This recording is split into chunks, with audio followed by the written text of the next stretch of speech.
Hoy tengo el honor de presentaros a Daniel Lacalle. Si pudieras hacer una imagen ahora mismo de España a nivel económico, de cómo estamos como país, que sabemos que tenemos una deuda pública de más del 100%, un déficit público ahora mismo, pero estamos creciendo del PIB si no me equivoco. Si tuvieras que hacer una imagen del país, de cómo está el país a nivel economía ahora mismo, ¿cómo sería? Lo que podemos decir de la economía española es que estamos viviendo un proceso de recuperación insuficiente y sobre todo muy débil, con unas bases muy débiles. Es verdad que el Producto Interior Bruto crece, pero crece fundamentalmente por el aumento de la población, por la inmigración, ¿no? Por el aumento del gasto público.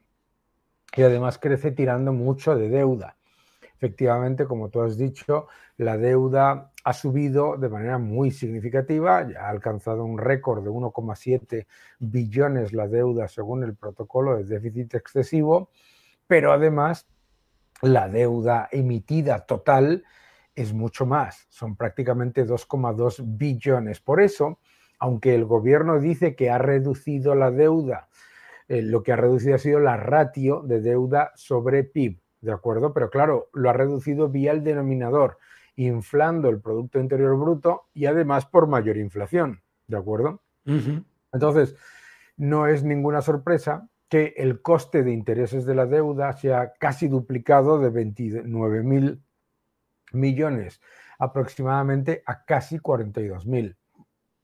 Por lo tanto, el crecimiento es muy extensivo, el crecimiento es basado en aumento de población, aumento de gasto público, tirar de un déficit que en términos también absolutos no se reduce de nuevo por el denominador, ¿de acuerdo? Entonces, todo eso lleva en realidad, pues algo muy parecido a lo que ocurrió antes de la crisis, ¿verdad? Sí. Que es disparar el gasto público, disparar el empleo público, subir los impuestos y llevar a cabo un proceso de dopaje del Producto Interior Bruto que en el momento en el que cambie el ciclo, nos va a pillar a los españoles en unas gravísimas dificultades. Porque claro, en el momento en el que el efecto placebo de los fondos europeos, más el efecto placebo de la inmigración, más obviamente el récord de turismo, que tenemos que tener en cuenta que es un factor que ha tenido un gran impacto en España, ¿verdad? En el momento en el que esos factores no se hace falta entrar en una crisis, sino simplemente que dejen de generar ese efecto placebo que se está generando ahora, se queda una economía con un agujero fiscal gigantesco, ¿no? Y con un enorme problema de crecimiento y sobre todo el crecimiento de la productividad. El crecimiento de la productividad es prácticamente nulo y el gobierno se vanagloria de unos datos de empleo en los que la tasa de actividad y la tasa de empleo prácticamente no han mejorado, ¿no? Te quería preguntar justo acerca de esto, porque somos el único país de la OCDE con dobles dígitos en desempleo y mucho es temporal y además este Claro, desempleo está centrado en gente joven. Me sí. gustaría que esta charla la pudiera entender gente que no tuviera conocimientos tan extensos de economía y sé que tú eres una de las personas más brillantes de este país a nivel económico y te quería preguntar si podríamos definir los términos básicos de economía, sea déficit. Cuando decimos déficit, estamos diciendo que el país está endeudándose. Es decir, que nosotros Eso es. estamos generando menos cada año de lo que estamos consumiendo. Entonces tenemos que pedir prestado. ¿Cuáles serían los conceptos que crees que todo el mundo debería saber de economía básicos? Del PIB, evidentemente, es lo que producimos en un año, el déficit, y que deberíamos saber para entender la situación que tenemos actualmente en España. Bueno, yo creo que la gente tiene una idea bastante cercana sobre lo que es la realidad de la economía española, porque la propaganda del gobierno no cala. Entonces, los ciudadanos españoles puede que no tengan información detallada sobre los conceptos económicos, pero sí que se dan cuenta que aunque suba el Producto Interior Bruto, no son más ricos, sino que de hecho son más pobres, que la inflación no es la subida de los precios, sino la pérdida del poder adquisitivo de la moneda. Por eso sube todo, como la gente repite con cierta regularidad, que el empleo no es récord, porque lo estamos viendo todos los días en la evidencia de que los salarios que se están pagando son no solamente muy bajos, sino que además los salarios reales netos en España no han aumentado, sino que han bajado. Si hubiera récord de empleo, los salarios reales netos estarían subiendo, ¿de acuerdo? Pues estarían las empresas peleándose por contratar a la gente, ¿no? Entonces, los términos básicos que tiene que entender la gente son, primero, que el Producto Interior Bruto lo único que mide es el conjunto de la producción de un país, pero claro, eso no significa necesariamente que la calidad del Producto Interior Bruto sea exactamente igual en todos los países. Cuando te dicen, no, es que España crece más del doble que la media de la Unión Europea, dices, bueno, espérate, que cuando viene una gran parte de inmigración y otra gran parte de gasto público, no es lo mismo, ¿no? No es lo mismo Estados Unidos creciendo al 4% anualizado, reduciendo el gasto público y aumentando la inversión en tecnología, que España creciendo el 2 y pico por ciento anualizado, aumentando el gasto público y aumentando la inmigración. Claro, a hombros del gasto público y de la inmigración. Has mencionado ya algunos, pero por ejemplo la inmigración es un pequeño parche para no enfrentarnos a la incapacidad de afrontar el gasto en pensiones o cosas así. Y por ejemplo, si subieran los intereses de la deuda, también, como has dicho, nos subirían muchísimo los gastos que tenemos porque la deuda pública es tremenda. ¿Cuáles son los que tú identificarías como los principales retos que tenemos a nivel económico en España ahora mismo? Bueno, yo creo que el primero, por supuesto, es el pobrísimo crecimiento de la productividad, ¿no? Mucha gente intenta, sobre todo los economistas, digamos, de consenso, intentan hacerlo todo aparentemente complicado, cuando es realmente sencillo. Una economía en la que el gobierno penaliza a los sectores de alta productividad vía impuestos y vía regulación y prioriza a los sectores de baja productividad, la productividad no crece, ¿de acuerdo? Se penaliza el crecimiento empresarial, se penaliza la inversión productiva, se penaliza la creación de riqueza con una fiscalidad completamente exagerada, fiscalidad de país rico para una economía que en realidad es de país bastante empobrecido, ¿de acuerdo? Entonces, yo creo que principales retos, la productividad, la fiscalidad, el gigantesco problema burocrático y regulatorio que tiene España, que es una maraña regulatoria y burocrática imposible de navegar para la inmensa mayoría de las empresas, y el gran problema del paro, tú lo has dicho antes, ¿no? Somos el país con la mayor tasa de paro de toda la Unión Europea y de toda la OCDE. Y tenemos la mayor tasa de paro y mucha gente dice, bueno, pero es que eso siempre ha sido así. No es cierto. La mayor tasa de paro históricamente la tenía Grecia y Grecia la ha reducido mucho más sin acudir al engaño estadístico que se hizo en la reforma laboral del año 2021, por el cual se pasaron a llamar a los contratos de obra y servicio fijos discontinuos, y entonces cuando esas personas no están trabajando, que en algunos casos, en muchos casos de hecho, llegan a estar 6, 8 meses sin trabajar, esas personas no tienen ningún tipo no aparecen como parados, ¿no? Entonces, claro, la diferencia también nos lleva a que el dato de paro más infrautilización del empleo, es decir, lo que se llama holgura laboral, algunos lo llaman en el paro escondido, bueno, pues ese sea también el mayor de toda la Unión Europea. Sí, de hecho, tenía una de las preguntas que es que tenemos más de un 25% de paro juvenil y más de un 10% de paro, y estas cifras yo creo que están maquilladas por el hecho de la reforma laboral que tú dijiste, en el que muchos de los contratos se llaman fijos discontinuos y se les considera como que siguen siendo trabajadores activos, aunque ahora mismo no estén trabajando. Pero también, por otra parte, entiendo, ¿tú crees que eso se compensa con la economía sumergida que siempre dicen que existe en este país, en el que la gente está trabajando en negro? ¿Podemos creernos los datos de paro que hay o son peores o mejores de lo que nos dan?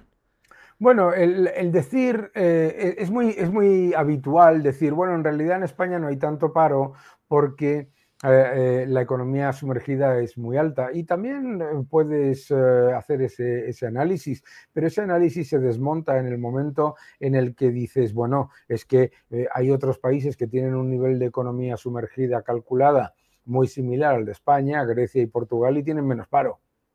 ¿Entiendes? O sea que hay más factores. Y los principales factores vienen de unos enormes desincentivos a la creación de empleo, un sistema laboral extremadamente rígido que se presenta como garantista, entre comillas, que ofrece muchos derechos, pero en realidad el único derecho al que te ofrece o que te ofrece es el de el desempleo estructural, ¿no? Sí. El problema de España con el paro no es un problema de tener malos empresarios, ni malas empresas, ni falta de talento. El problema de España es una legislación laboral y una fiscalidad completa y absolutamente, bueno, pues equivocada, ¿no? Por lo tanto, efectivamente es un gran drama el del paro, sobre todo porque además llega un punto en el que los gobiernos se vanaglorian, ¿no? Dicen, hombre, es que tenemos récord de empleo. A mí me da vergüenza, ¿sabes? Me da vergüenza que cuando viajo por el mundo, escuchar al gobierno de España hablar de récord de empleo con 3,4 millones de parados reales, incluyendo los fijos discontinuos inactivos, que son más de 730.000 personas en España. Qué barbaridad. Es que con el tema del maquillaje estadístico se ha llegado a tal aberración que hay más de 8 regiones, creo que son 9, en las que hay más personas que están recibiendo subvención por desempleo que parados oficiales. ¿Sabes? Qué barbaridad.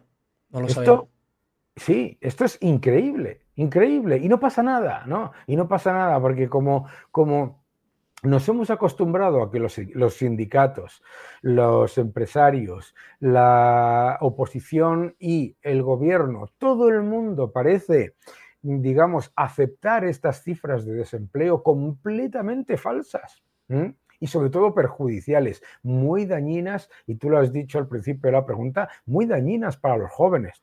Porque claro, cuando tú tienes un sistema tan rígido de contratación y tan caro, ¿eh? Los perjudicados siempre son los jóvenes.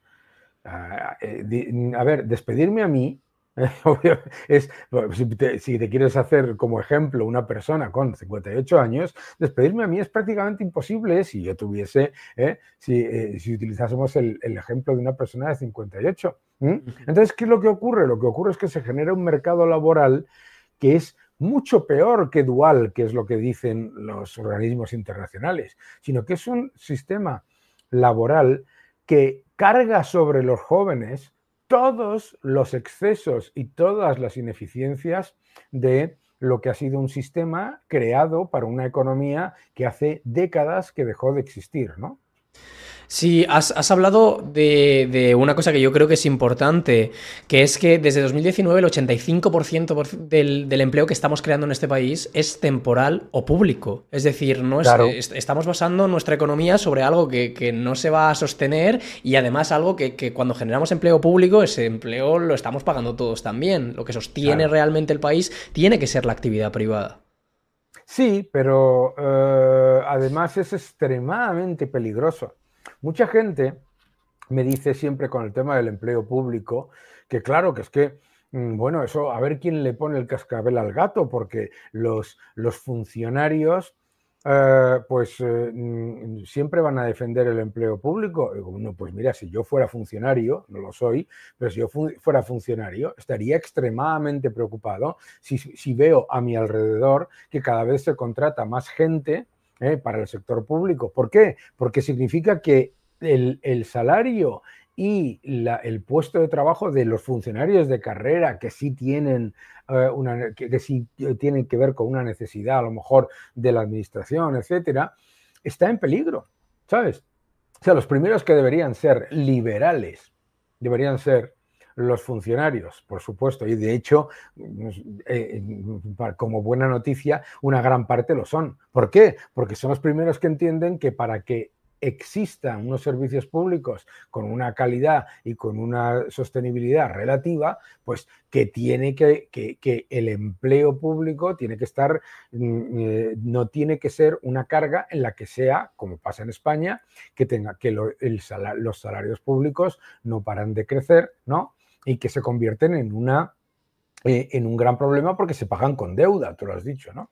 Esto es algo que también comentó Miguel Ancho Bastos, que cuando tú haces lo que estamos haciendo en España, la gente más perjudicada son los más débiles, que son los jóvenes en este momento. Es igual que la subida del salario mínimo, que todos se vanaglorian de hemos subido el SMI, lo que hace es que si tú eres una persona joven recién salida de la universidad y tú no eres capaz de aportar tantísimo valor como para que te paguen el salario mínimo, eres una persona que no van a contratar por encima de cualquier otro y por eso estamos viendo tasas de paro tan altas. Has hablado también antes de la productividad y he mirado los datos y no terminaba de creerme que España ha aumentado su productividad un 10% en el mismo periodo en el que Alemania lo ha subido un 45%. ¿Crees que lo que has hablado de la burocracia y todas las trabas legales y todo esto que tenemos a nivel gubernamental es lo que está frenando la productividad o en qué crees que se basa? Se basa en los gigantescos desincentivos que hay al crecimiento empresarial. Mira, cuando yo viajo por España, voy conociendo a empresarios que dices, qué maravilla, qué gente, qué proyectos, qué cosas estupendas están haciendo. Esta gente debería estar todos los días en los titulares de los periódicos como Marca España, ¿verdad?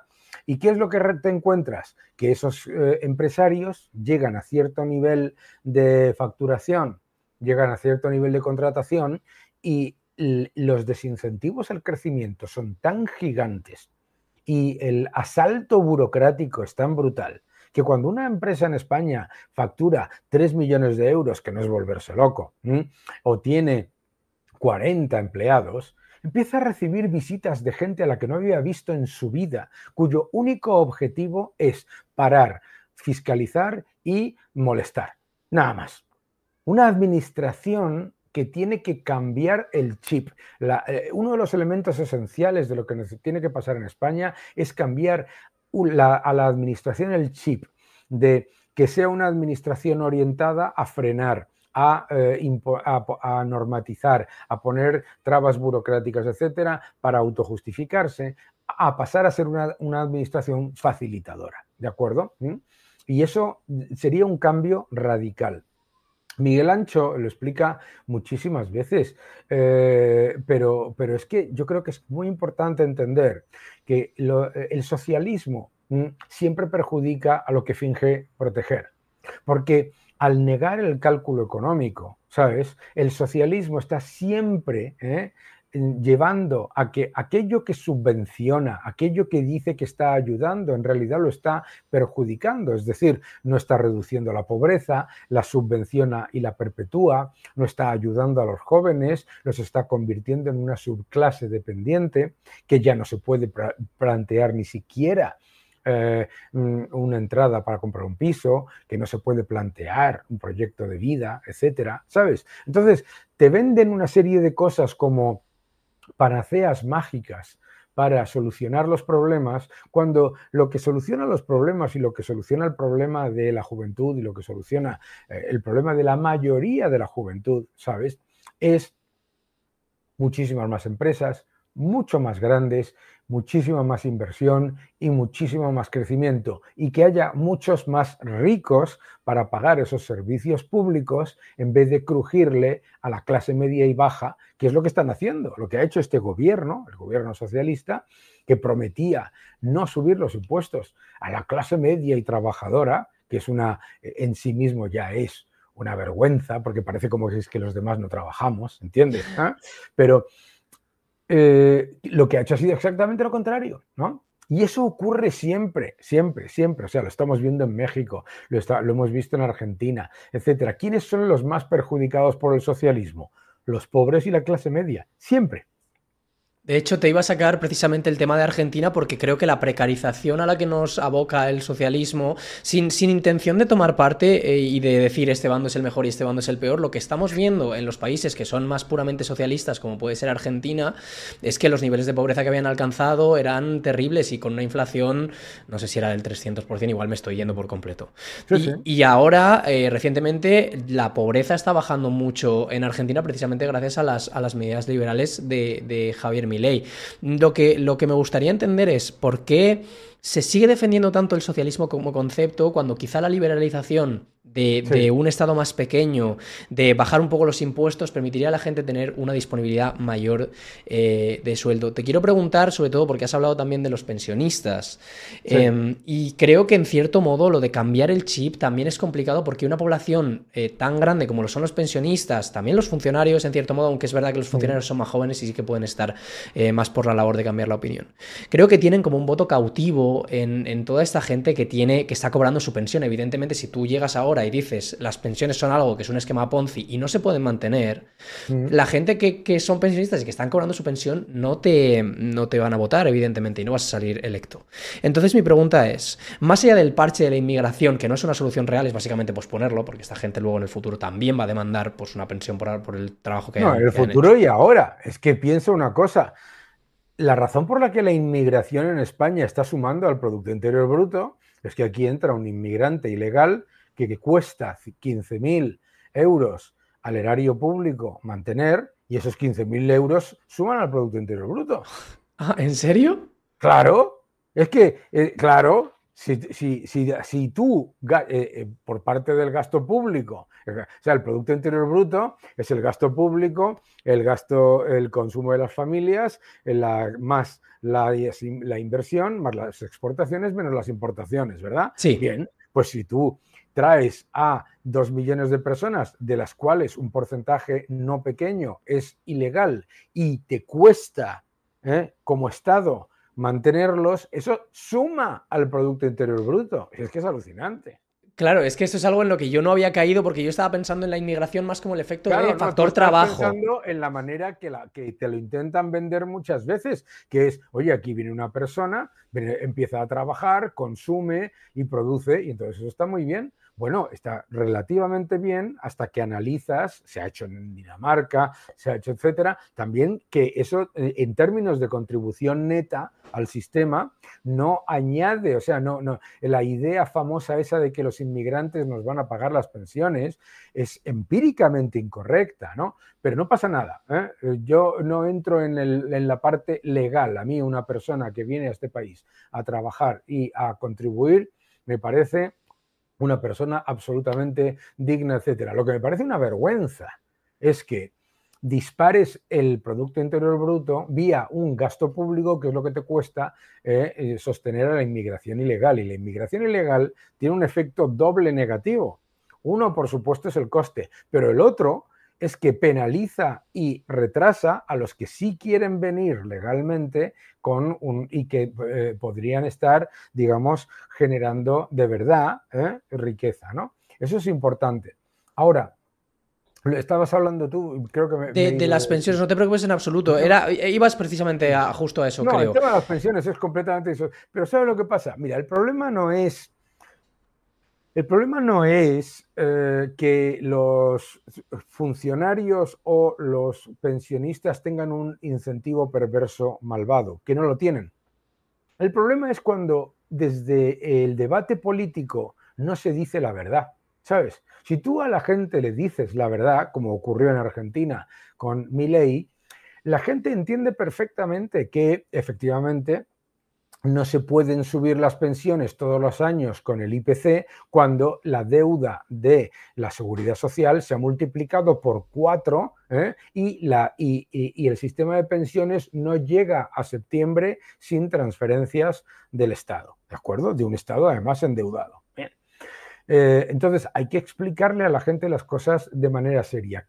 ¿Cuál ha sido el problema en España? El problema en España siempre ha sido que con el mensaje incorrecto de que no se pueden ganar las elecciones diciendo la verdad, entonces nunca se ha dicho a la gente, oiga, miren, no, España no es el motor de crecimiento de la Unión Europea. El paro de España no es una fatalidad multicausal. El problema de España de la deuda no se soluciona subiéndole los impuestos a eso que llaman ustedes los ricos, que no paran de bajar. El baremo de rico ya es rico, en algunas regiones ya es rico una persona que gana 30.000 euros o 27.000 euros, ¿sabes? Entonces, nos están acostumbrando a la pobreza. Y el socialismo es lo que busca, el socialismo. Y tú decías que no querías, tomar partido por opciones, ¿no? Pues yo creo que hay que ser beligerante. Hay que ser beligerante porque ya tenemos la evidencia, ya no es una cuestión de las creencias ideológicas de Daniel Lacalle. La economía rica, con mayor gasto público, mayor peso del Estado, mayores impuestos, que es Francia, está en estancamiento secular, con un gigantesco problema social y con un enorme problema de deuda y de déficit. Por lo tanto, no me puede nadie venir a decir que es que no funcionó en Argentina, no funcionó en Venezuela, no funcionó en México porque no se hizo de manera adecuada. Es que la Unión Europea, los líderes de la Unión Europea, Francia y Alemania, están demostrando que cuanto más te mueves hacia las políticas socialistas, lo que estás constantemente es detrayendo crecimiento potencial y empeorando la situación para los que fingen defender. Por eso yo creo que para mí es tan importante ser beligerante y decirle a los ciudadanos que compran la mercancía averiada del socialismo que no es que te estén diciendo las cosas por buena voluntad, sino que hay un objetivo, que es el del control social. Es decir, las políticas socialistas no se llevan a cabo para generar progreso o para reducir la deuda o para mejorar las condiciones de los ciudadanos, sino para tener clientes dependientes rehenes. No es que sean tontos, aquí tonto no hay nadie. Pero claro, cuando te están diciendo te vamos a dar un ingreso mínimo vital tirando de deuda, lo que están diciendo es vamos a crear una subclase dependiente que incluso cuando les paguemos en una moneda que cada vez valga menos o incluso les reduzcamos esos ingresos, va a depender del Estado igualmente, ¿de acuerdo? Entonces, para mí es muy importante entender que cuando hablamos de liberalización, no estamos hablando de una posición ideológica, sino de la posición natural de la economía. Que lo que ha hecho que las economías crezcan es cuando levantas la bota del cuello a la economía y quitas la bota del Estado. Mucha gente dice, mira cómo crece China, ¿no? ¿Y por qué crece China? Pues porque en los 80 abandonó las políticas comunistas en el momento en el que introdujo la defensa de la propiedad privada, de la libertad individual, de la libertad económica y de mantener y quedarte el fruto de tu trabajo. La economía hizo así en Vietnam, en todos los países. Entonces, claro, a mí muchas veces me dicen, oye, ¿qué piensas del experimento Milei? No, si Milei no es un experimento, Milei es lógica económica. Lo que es falta de lógica económica es pensar que 2 más 2 suman 22 y presentar al Estado como la solución cuando el Estado no deja de ser un administrador. A nadie se le ocurre en una empresa, a nadie, se le ocurre en una empresa poner al contable o al jefe de administración a gestionar la empresa. ¿Vale? ¿Por qué? Porque hacen un trabajo que es perfectamente válido y completamente lógico, pero no son creadores de riqueza, son administradores. Es que el Estado no está para crear riqueza, el Estado solamente detrae riqueza. ¿De acuerdo? Y entonces el Estado, una vez que entiendes eso y que es un administrador, tienes que tener, como tú decías, un Estado lo suficientemente pequeño para ser ágil y lo suficientemente honesto y lo suficientemente profesional para ser a la vez incentivador de la riqueza que la crea el sector privado. Yo creo, vi hace poco un gráfico en el que comparaba la libertad económica con el crecimiento, bueno, Claro. con la riqueza de los países y Mm. siempre hemos visto muchos ejemplos, lo hemos visto en Irlanda, lo hemos visto también, Portugal también estaba bajando los impuestos Mm. y en general se ha ido viendo que cuando tú quitas, lo que tú dices, levantas la bota del cuello de los países, va un poquito mejor. Pero en este país, por alguna razón, quitando ideologías, yo no siento que ningún partido esté realmente ofreciendo lo que tú dices que ofrece. Es decir, Totalmente. ningún partido está proponiendo bajar los impuestos. Y hay alguna propuesta que, por ejemplo, Vox sí que propone una bajada drástica del IRPF, pero nunca escuchamos cómo tienen pensado financiarlo. A día de hoy existe un solo partido en España que proponga medidas que pudieran tener un impacto significativo para bien en la economía. ¿Hay alguna opción real? A nivel económico puramente, ¿hay alguna opción real? A ver, yo creo que hubo en el año 2019, cuando yo estaba apoyando, bueno, yo participé en la creación del programa del Partido Popular, había dos programas, tanto el del ¿Puedo cortarte Partido un Popular. segundo? Les voté Sí, únicamente por ti. hombre, qué amable, Solo porque a gracias. nivel económico estabas tú, digo yo. Esto quiero que pase Pues esto. el programa que presentó el Partido Popular y el programa que presentó Vox en aquel momento, liderado por Rubén Manso en aquel momento, eran programas liberalizadores de verdad, ¿no? ¿Por qué? Porque no solamente era bajar impuestos, que tenía todo el sentido, sino también, como tú bien dices, reducir gasto excesivo y también, y muy importante, eliminar trabas burocráticas. En el programa de aquel año llevábamos lo que se llamaba la autopista administrativa, que era empezar a eliminar, es una manera, otros lo llaman la motosierra, es empezar a eliminar normativismo, ¿no? Porque muchas veces cuando hablamos de liberalismo, va directamente a hablar de bajada de impuestos, pero eso no es liberalismo. Liberalismo es precisamente tener una economía en la que la involucración del Estado es la de facilitar, nada más, ¿no? Entonces, ahora mismo yo creo que en España tenemos un gran problema. Mira, te diría que desde el año 2012, pero exagerado desde el año 2018-19, el debate político se ha escorado tantísimo hacia la izquierda, ¿sabes? Que cuando se proponen cosas que son, no, vamos, que han sido de lo que se llamaba centro toda la vida, un Estado eficiente y pequeño, una fiscalidad atractiva orientada al crecimiento, la defensa de la propiedad privada, de la libertad económica, de la libertad empresarial. Vamos, parece que es que fueras un fascista peligroso. ¿Mm? Y es Sí. curioso porque el fascismo lo que busca es mucho más Estado, ¿no? Es una ridiculez. Es algo que no Pero parecen entender. no, lo entiende. A ver, esto es muy importante. Mira, tonto no hay ninguno, ¿sabes? Ellos entienden perfectamente que la narrativa es la clave, ¿de acuerdo? Entonces, si tú dices que bajar impuestos, reducir el gasto excesivo, administrar correctamente, ser un Estado facilitador y reducir el exceso de burocracia, si tú dices que eso es fascismo, pues la gente dirá, ah, bueno, si lo repites una y otra vez, ellos están siguiendo, la izquierda está siguiendo punto por punto los principios de la propaganda de Goebbels, pero punto por punto, ¿sabes? Entonces, repetición, diseminación, etcétera, etcétera. Entonces, ¿qué es lo que pasa?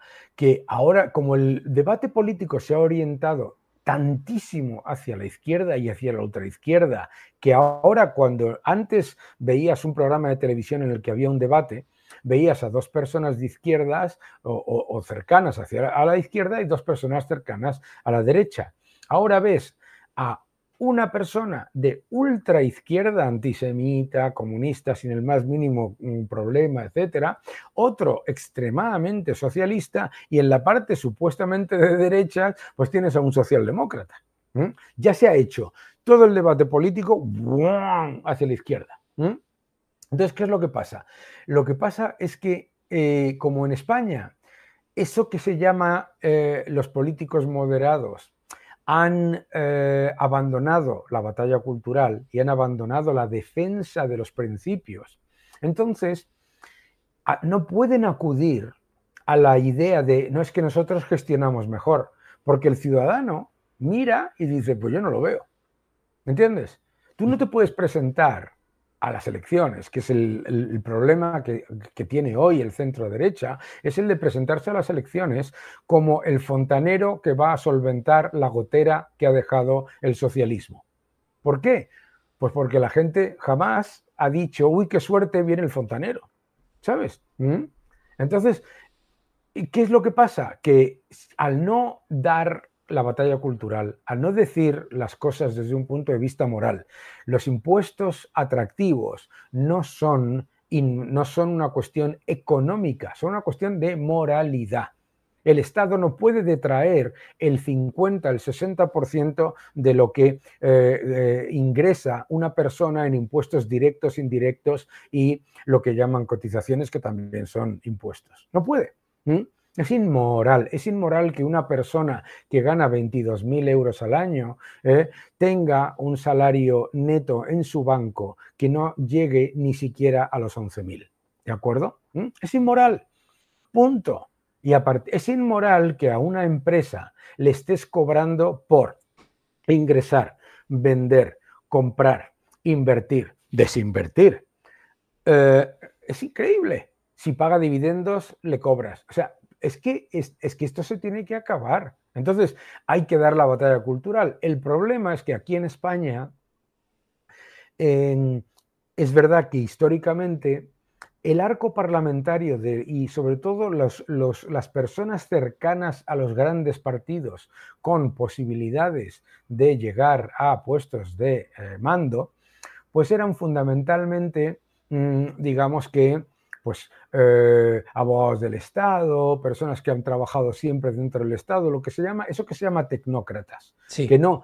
cuyo objetivo no es defender unas ideas ni unas políticas, sino su objetivo es que el statu quo no esté perjudicado.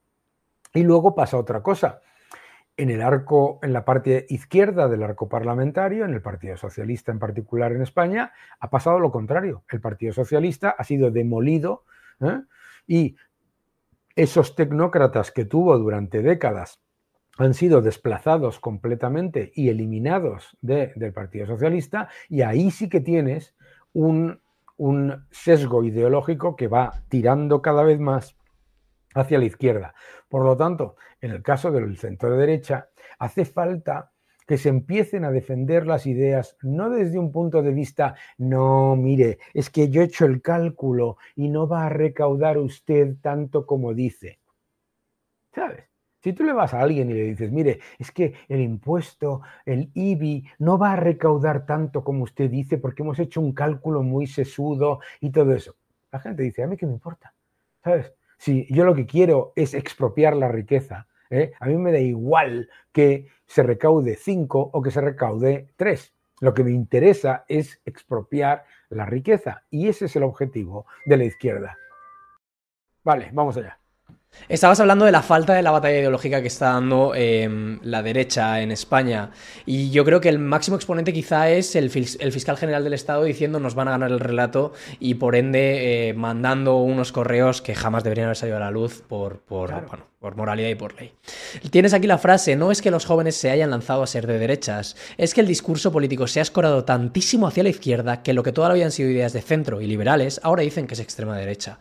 Creo que la batalla ideológica la están volviendo a dar precisamente los jóvenes y están intentando catalogar a esos jóvenes, a Vito Quiles, a estos chavales que se están juntando en las universidades de extrema derecha, de fascistas, como tú dices, la propaganda de Goebbels, ¿no? Vamos a darles una etiqueta y vamos a enemistarnos con ellos. Sabiendo que nuestros partidos políticos no buscan reducir la presión fiscal, en absoluto, y tampoco buscan, creo que podemos estar de acuerdo, mejorar nuestras vidas más que mantenerse ellos en el poder, que este es su real objetivo. ¿Existe alguna opción más allá de la resignación en este país o de simplemente emigrar? Porque la gente que yo he visto medrar en este país generalmente es la gente que emigra a otro, amasa una cantidad de dinero y luego ya si acaso vuelve. ¿Qué opción existe a día de hoy para la gente que busca emprender y crear valor? Mira, los mal llamados moderados han convertido a España en un país ideal para jubilarte, pero yo eso me niego a que ocurra, ¿de acuerdo? Me niego a que ocurra, ¿de acuerdo? Es verdad, tú te vas fuera, haces tu carrera, haces tu patrimonio, te vienes a España, es una maravilla, ¿de acuerdo? Pero eso es profundamente injusto para los jóvenes. Entonces, no hay que resignarse. Lo que hay que hacer es darse cuenta de que eso que te han dicho, de que los jóvenes, los profesionales, etcétera, no cuentan, los autónomos no cuentan, que aquí solamente importa el voto de los jubilados y de los pensionistas, perdón, de los jubilados Funcionarios. y de los funcionarios. Aquí te dicen eso y lo primero que tienes que decir es, te están contando una mentira para que no des la batalla y para que no intentes influir, porque el voto joven es extremadamente importante. El voto joven, además, es de 18 a 34 años, que estamos hablando de dos generaciones, ¿de acuerdo? Por lo tanto, lo que tienen que darse cuenta es que son mucho más, sois, todos los que nos estáis viendo, mucho más poderosos de lo que os intentan decir. Claro, el socialismo te intenta decir, el socialismo de todos los colores, ¿de acuerdo? El estatismo te intenta decir, tú no cuentas, solamente estás condenado a aguantarte, a mirar hacia abajo y a contribuir. Y resulta que no es cierto. Resulta que esa población de 19 a 34, esa población de autónomos, esa población de gente que está trabajando en startups y emprendiendo, y por supuesto la significativa población que hay entre jubilados y funcionarios que no comulgan con las ideas que suponen que expropiarle a los jóvenes para mantener una situación insostenible, pues resulta que son mucho más, ¿sabes? Por eso es tan importante darse cuenta de lo que siempre dice, por ejemplo, el presidente Milei o tantos otros, ¿no? O estás en el poder, estás fuera, ¿de acuerdo? Entonces es muy importante pensar, en vez de pensar de manera maximalista, a mí me echaron muchísimo la bronca, no, es que vas a estar participando con un partido que no es liberal. Pues vamos a influenciar. Yo creo que es importante influenciar desde dentro. ¿Significa eso influenciar desde dentro de un partido? No. Significa que los políticos reaccionan a lo que creen que son los estímulos de la sociedad. Si lo que escuchan es el ruido de los grillos en un campo de vacas, no se enteran de que está todo lleno de vacas maravillosas que que tienen leche y estupendo, ¿sabes? Eso lo decía Churchill, ¿no? En un campo de vacas maravillosas, los que hacen ruidos son los grillos. Como le prestes atención a los grillos, te cargas a las vacas, te quedas sin leche, sin carne y sontada. Por lo tanto, hay que dar caña. ¿Que te van a llamar de todo? Pues claro, ¿quién está llamando fascista a los universitarios y a los jóvenes? ¡Los comunistas! Pues ya ves tú, ¿sabes? Lo que hay que empezar también es, yo lo hago constantemente, porque es un hecho, es que se tiene que acabar esto de la ultraderecha y los progresistas. ¿Cómo que los progresistas? Estos no son progresistas de nada. Estos son antiprogreso, estos son antitecnología, estos son antiempresas. ¿Qué tienen estos de progresistas? Estos son regresistas. Entonces, yo siempre hablo de la ultraizquierda como lo que es. Entonces, que no se preocupen, que den la batalla. La razón por la que, claro, lo que pasa es que tiene que haber ese ataque que te dé la sensación de que te tienes que estar callado, ¿no?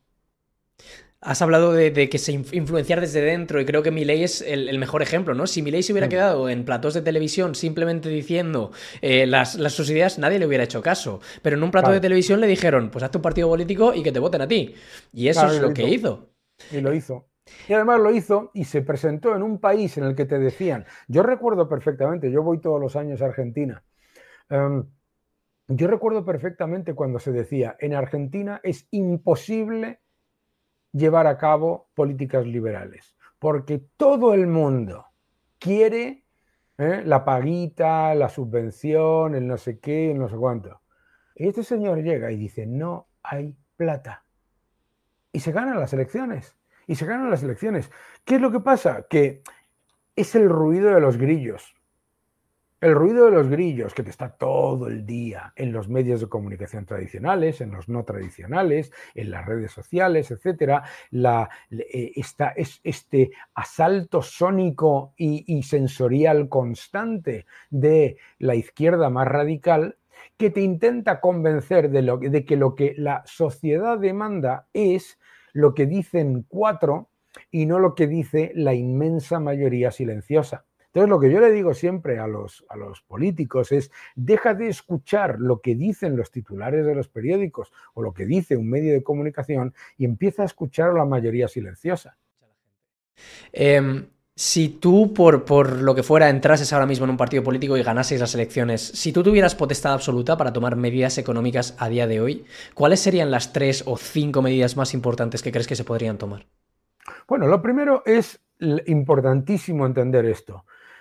Si Daniel Lacalle tuviese potestad absoluta o cualquier persona tiene potestad absoluta, lo que no puedes hacer es, digamos, presentarte tú como la solución de todo, porque te vas a equivocar.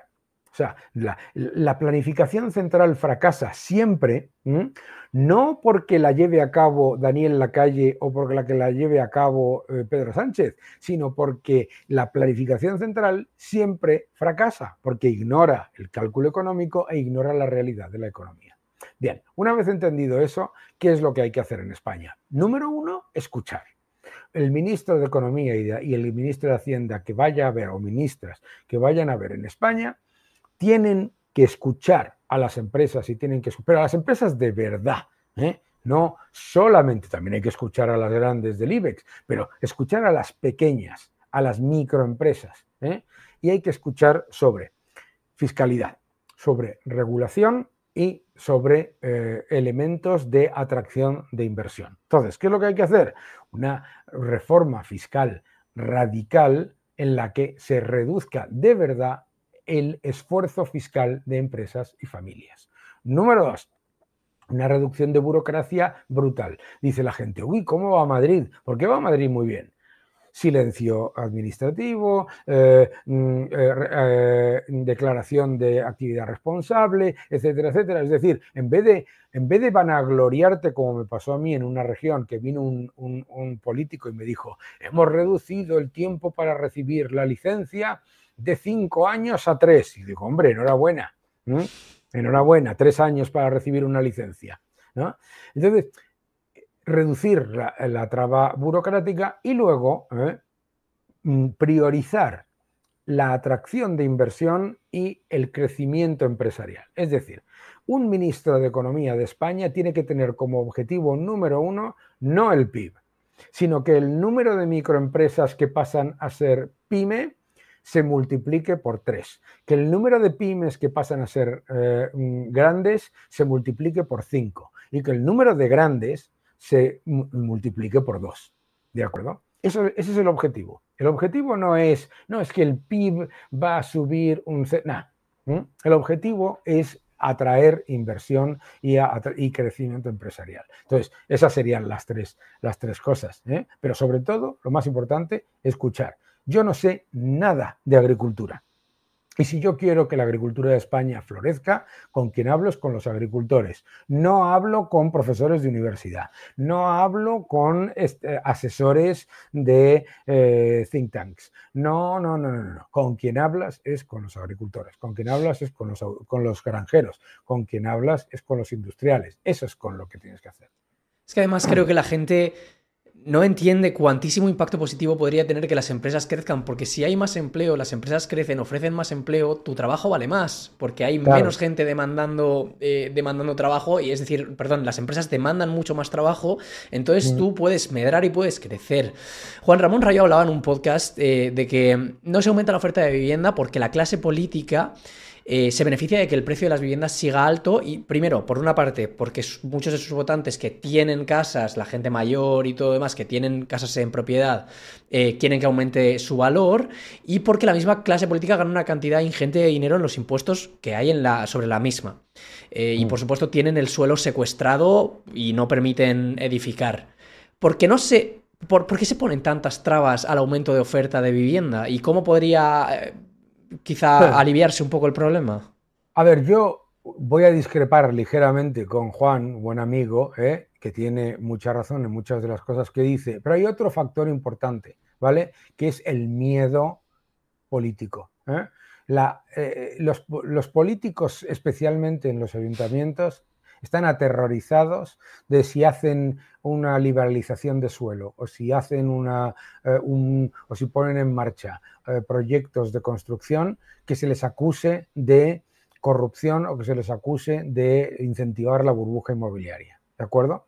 Entonces, ¿qué es lo que pasa? Que es verdad que hay un incentivo de comodidad, de, digamos, bueno, es verdad que tenemos un problema de oferta, pero casi que lo haga el que venga, el que viene detrás, ¿no? Luego se ha encumbrado de tal manera a una serie de técnicos que ahora tienen que hacer unos informes, en los que tienen que hacerte 3 informes.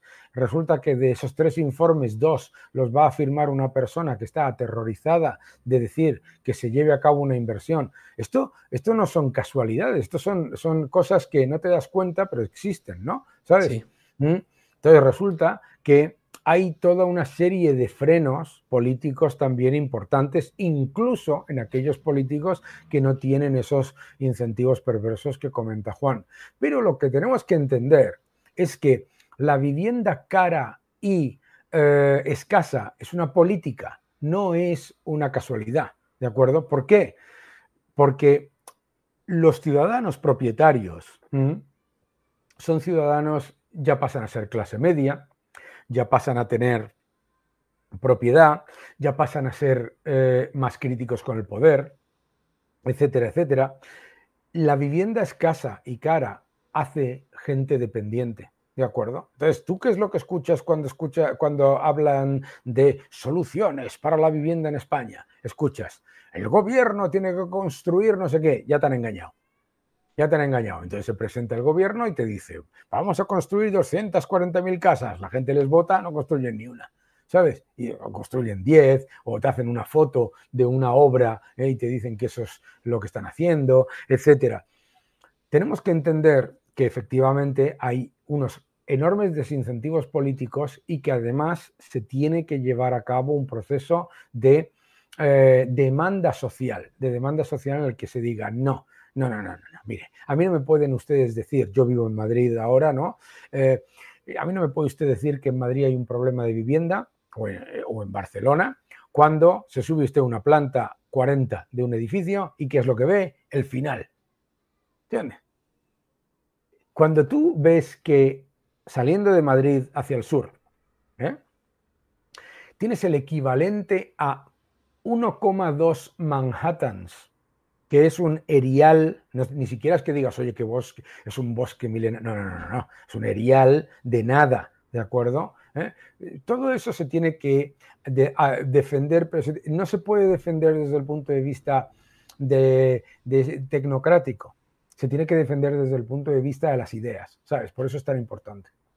Creo que hay un problema muy grande en la clase política, no sé si estarás de acuerdo conmigo, pero vamos, esto es una historia que a mí me gusta, que tengo en mi cabeza, que es que cuando los científicos querían estudiar las cebras, nunca podían estudiarlas porque eran todas iguales. Y para estudiarlas decidieron marcarlas, es decir, marcaban a una o dos. ¿Y sabes qué les pasaba a las cebras? Que las mataban. Entonces yo creo que la clase política está medrando mucho en ocultarse entre otros y cada vez vemos más que hay escándalos. Que esta persona ha tenido un escándalo de corrupción, su partido ha tenido no sé qué, o que salen ciertas cosas que deberían hacer dimitir a un político, pero no lo hacen. Y me gustaría, o creo que si se redujera un poco esta burocracia y fueran menos políticos, sería más fácil señalarles y decir, esta es la persona que está haciendo las cosas mal, y no permitirles que se ocultaran tanto en esto. ¿Cómo podría reducirse o de qué manera podemos intentar reducir la clase política si son ellos los que tienen que hacerlo? Me refiero... Claro, es que no puedes pedir a la clase política que se autolimite, ¿no? ¿de acuerdo? Pero somos uno de los países, perdóname que te corte, con más políticos, ¿no? Es decir, bueno, y de funcionarios y de políticos, no he mirado los datos en concreto, pero Ya. tenemos una cantidad de políticos brutal. Y es lo que tú dices, es decir, si no podemos pedirles que se autocorten, y vemos, hace nada salió un chaval del PSE, perdón, que estaba cobrando pues 85.000 euros al año cuando acaba de salir de la universidad y no tiene Claro. experiencia. Y claro, yo lo veo y digo yo, ¿cómo puede ser que estemos viviendo en un país en el que la manera más fácil de triunfar y de crecer a nivel económico sea ser político y no emprender, crear una empresa y crear valor para los demás? Bueno, la mejor manera es que todo va al final a la batalla cultural que estamos diciendo. Ujú. Es decir, al final tú no puedes, sinceramente, Donald Trump no está bajando el gasto público porque no sea más cómodo aumentarlo. Está bajando el gasto público porque los 78 millones de personas que le votaron exigían que se bajase el gasto público. Si en su primera administración lo aumentó un poco, ¿de acuerdo? Entonces, si no nos damos cuenta de que los políticos no son seres extraterrestres que se han bajado de un ovni y que hacen las cosas por maldad, sino que responden a los estímulos de la población, no nos vamos a dar cuenta de que el poder lo tenemos nosotros. El poder lo tenemos los ciudadanos. Entonces, tenemos que ir a los políticos que son en su inmensísima mayoría gente muy trabajadora. El haber participado en política es algo que le recomiendo yo a todo el mundo, porque vas a darte cuenta de que hay un montón de gente que lo hace con auténtica buena voluntad y que no son malos gestores y que no son malas personas en ningún caso. Por lo tanto, y que además resulta que están de acuerdo con lo que yo digo, pero no lo dicen. Y dices, ¿y por qué está pasando eso? Esto es súper evidente en el centro derecha. El centro derecha hay un montón de gente que está de acuerdo al 100% con lo que decimos personas como Juan o como yo, y luego dicen, no, pero eso no lo voy a decir. ¿Por qué? Por la presión de los grillos. Si no nos damos cuenta del poder que tenemos los ciudadanos de bien, todos, desde los que son jubilados y funcionarios, maravilloso, y se lo merecen, y los que crean una empresa, y los que están estudiando, etcétera, etcétera, que no puedes esperar que los políticos te solucionen la vida. El problema de España es que siempre nosotros no hemos tenido nunca una revolución liberal, hemos tenido siempre estados paternalistas, ¿sabes? La primera, segunda república, la monarquía previa, la dictadura de Primo de Rivera, el franquismo. En realidad, si tú lo pones todo y lo quieres englosar en una forma de Estado, es un Estado paternalista, un Estado que va de arriba a abajo, en el que hay unas élites políticas que le dicen al resto qué es lo que se debe hacer. Y el resto lo asume como aceptable. Por eso hay tantísima pleitesía hacia el poder político en España, cosa que no pasa, por ejemplo, en el Reino Unido, ¿no? ¿De acuerdo? Entonces, nos tenemos que dar cuenta de que tenemos mucho más poder. No podemos esperar que los políticos simplemente se den cuenta de que el ruido que oyen son los grillos si no se lo explicamos nosotros. Has hablado de dar la batalla cultural y sobre todo aquí lo más importante creo que son las ideas. Sin intención de imponer mis ideas, que son muy parecidas a las tuyas seguramente. Eh, me gustaría que recomendases a gente que dijera, bueno, yo soy socialista y quiero leer y entender esto. ¿Qué libros o de dónde pueden sacar estas ideas? Porque el otro día estuve hablando con Hermenegildo Altozano y él recomendó La fatal arrogancia de Hayek o Sí, leer a Mises. ¿Qué libros? Evidentemente no van a leer Anti-Marx de Juan Ramón Rayo o cosas así, pero ¿dónde puedes encontrar pinceladas de ideas de lo que realmente es el socialismo, de lo que realmente es el capitalismo, para tú entender qué es lo que más te gusta? claro. Como, yo qué sé, como por ejemplo Yo voy a algunos... ser mucho más fácil. Hay libros maravillosos. Falacias de la justicia social de Thomas Sowell es para mí uno de los mejores, ¿no?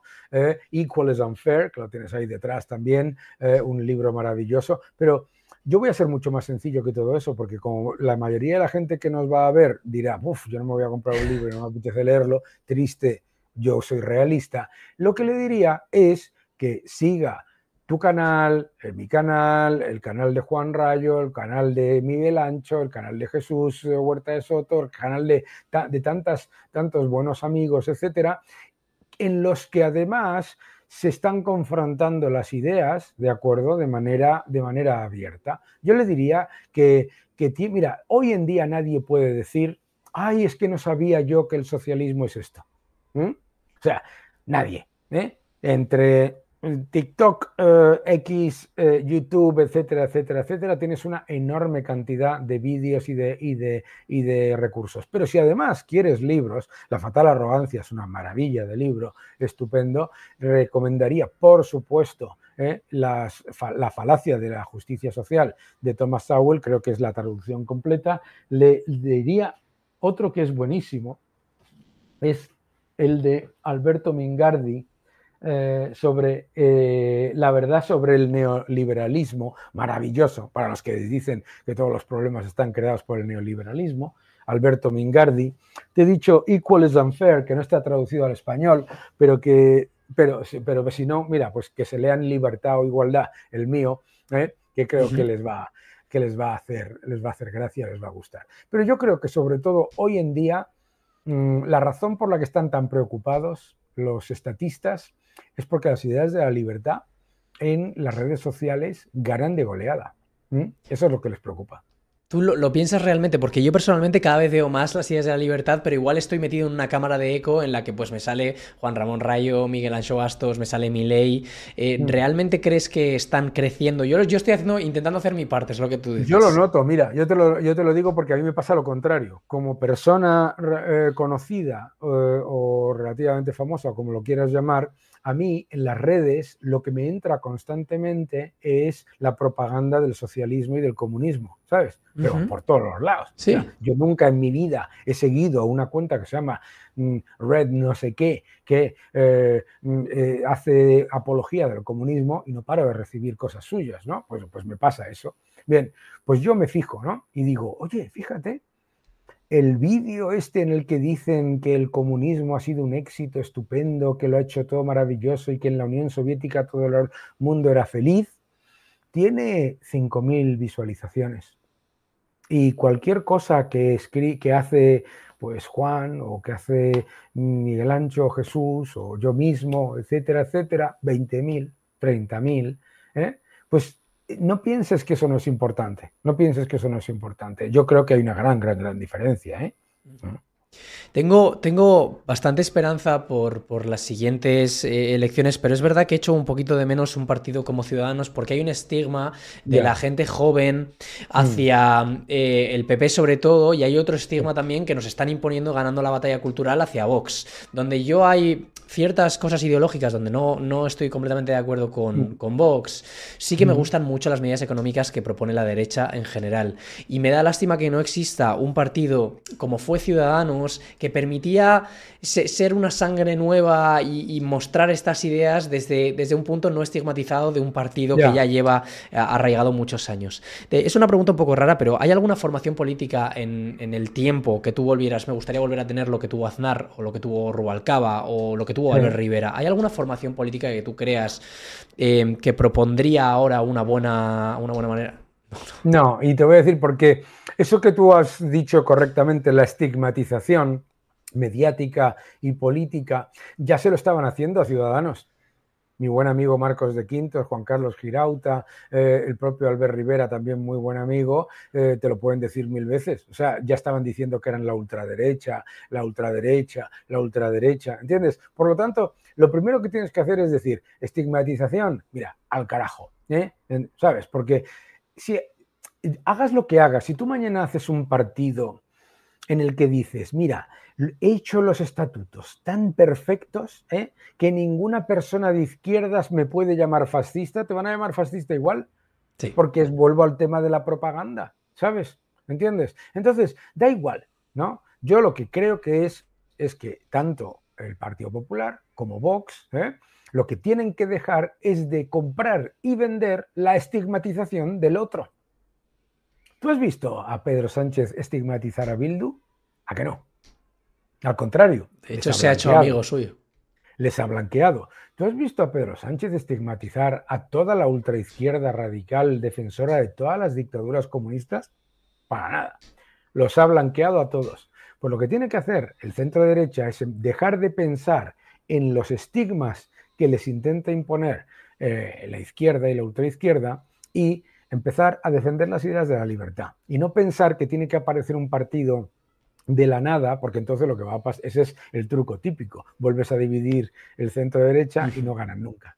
Hay una cosa que seguramente no debería decir, pero has mencionado a Bildu y para mí Bildu es una de las mayores eh, vergüenzas que ha tenido la política española, porque Bildu, mucha gente de mi edad seguramente no tenga memoria, pero yo recuerdo ser pequeño y que mi madre me dijera que no cogiera un juguete del suelo por si había una bomba. Claro.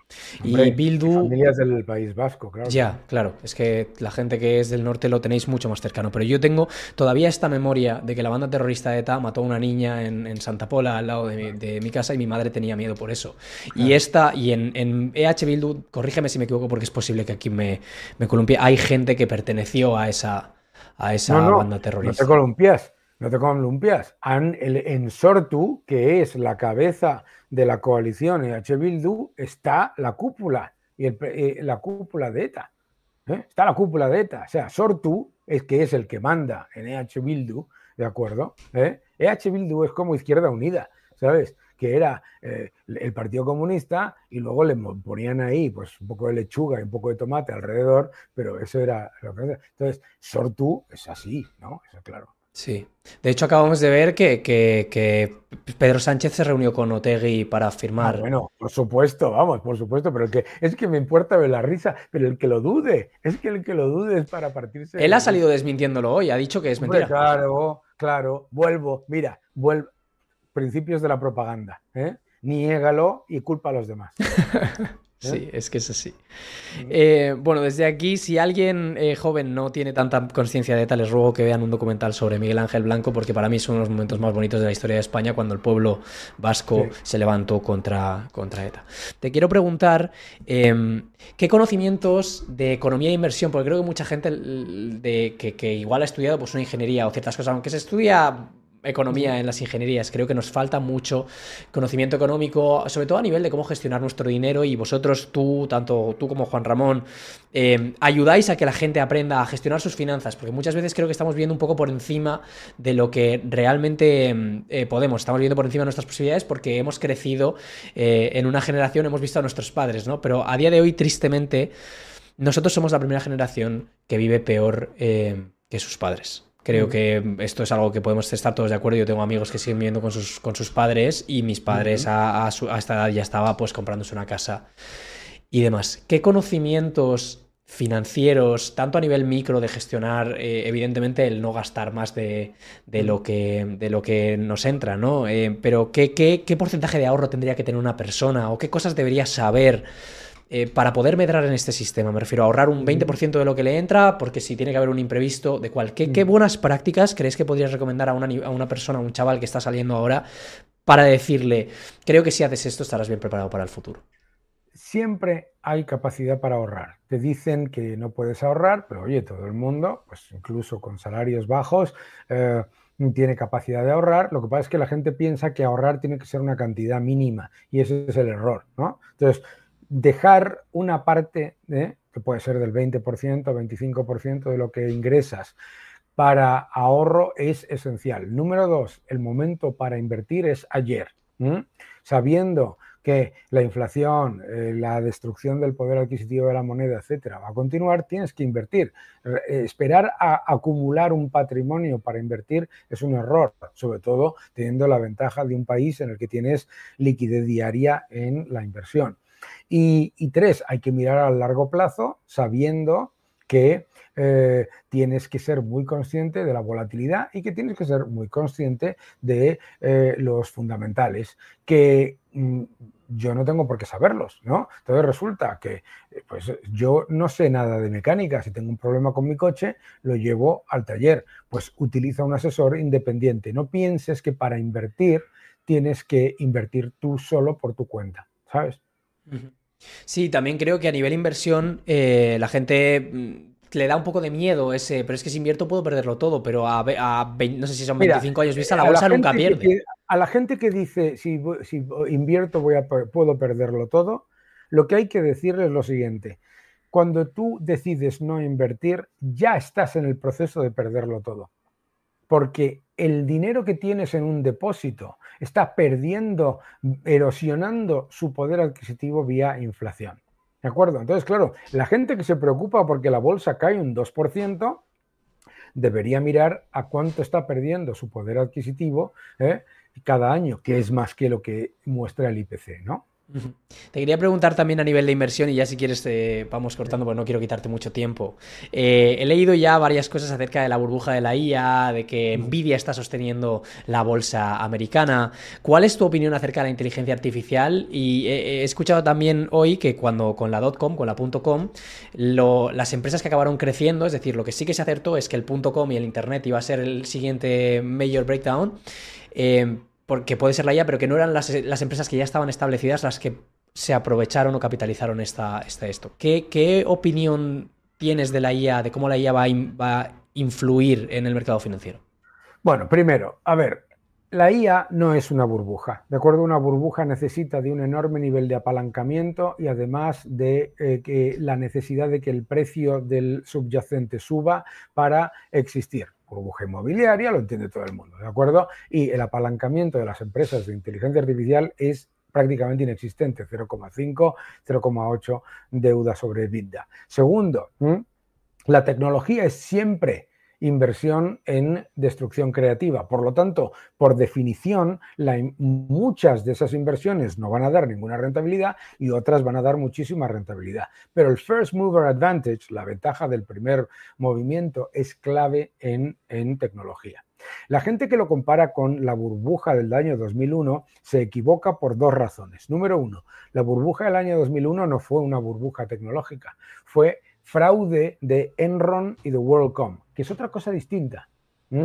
Y aquí no es una cuestión, esto no son empresas en las que estén apostando a generar ingresos en el futuro. Los ingresos se están generando hoy y los beneficios se están generando ahora, ¿no? Y segundo, tú has dicho algo muy importante. Las empresas que hoy llamamos las 7 magníficas, bueno, pues varias de ellas son las que lideraron de aquella época, ¿de acuerdo? Microsoft, Apple, etcétera. Por lo tanto, la tecnología no es una burbuja. Puede ser más cara o más barata, eso es una cuestión de valor y el valor es subjetivo, pero lo que no es una burbuja. Y la razón por la que se le llama una burbuja es puramente ideológica, porque tú nunca has escuchado la palabra burbuja de la inteligencia artificial en el año 2024, 2023, 2022 o 2021, en los que esos valores también lideraban la bolsa. ¿Sabes por qué? Porque gobernaba Joe Biden y no Donald Trump. Esto, si no lo entiendes, el sesgo de confirmación anti-Trump que tiene que justificar que nada de lo que vaya bien en Estados Unidos es bueno, ¿sabes? Esto es clave. Porque lo mismo podías haber dicho, y además con mucha más razón, porque en aquella época los beneficios de esas empresas eran un 40% inferiores, ¿de acuerdo? Podías haber dicho eso y sin embargo no lo escuchaste nunca. Por lo tanto, mucho cuidado con la narrativa y con el sesgo de confirmación que hay ahora mismo anti-Estados Unidos. Yo te lo digo, si tú estás planteándote en invertir, tienes que pensar en que los ganadores del futuro están ahora entre los ganadores del S&P 500. No sé si tienes tiempo para una más. Vale. Pues entonces, como conclusión, ya te digo, creo que la guerra de las ideas y finalmente, si quieres decir algo acerca de, por supuesto, tu canal, de tus libros o de cualquier cosa, cerramos aquí. Mil gracias a todos. La verdad es que me lo he pasado maravillosamente. Me hubiera gustado poder estar una hora más. Que va, no te quiero quitar más tiempo. Me he entretenido muchísimo y me ha gustado muchísimo. Dad la batalla cultural. Luchad porque nadie va a luchar por vosotros. Y daos cuenta que tenéis muchísimo mayor poder del que os intentan decir. Y sed conscientes de que tenéis toda la información para invertir bien, para aprender bien y para defender esas ideas con razones. Y en cuanto a mi canal, bueno, pues si queréis seguir mi canal de YouTube, tenéis uno en español y otro en inglés, o sea que yo siempre digo que es más fácil encontrarme que evitarme, o sea que buscas en Google Daniel Lacalle y por ahí aparezco. Daniel Lacalle, no sabes cuánta ilusión me ha hecho tener esta conversación. Muchísimas gracias, de corazón. Muchísimas gracias a ti. Que vaya genial tu día. Gracias. Adiós, Rey.